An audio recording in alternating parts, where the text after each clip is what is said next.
Let's talk about why it's amazing and who created it. Anatoly Yakovenko is the man behind the very first white paper. One of the things you need to know about him is that he's quite smart and worked at the company Qualcomm for like a decade. I tried reading the white paper and it is quite technical, with a few understandable sentences here and there, but his blockchain is named after the Solana beach that he really appreciated.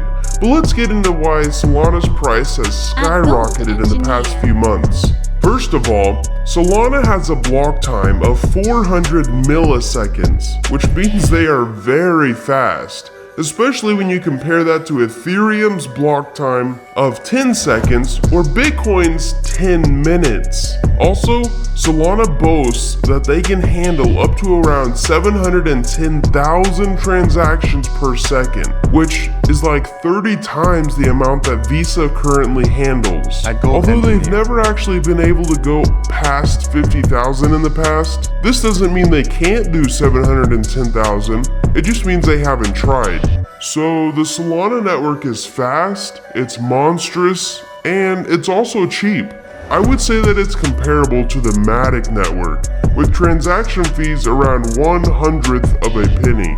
Next up, let's get into what makes them so fast and so cheap. The first thing that we must explain is their consensus mechanism, which is a fancy way of saying how everyone agrees what the blockchain should be.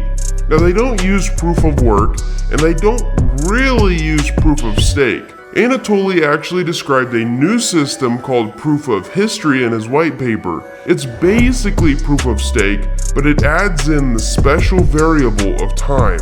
So you need to know proof of history is not a consensus mechanism, but it is a way of integrating time into the blockchain data.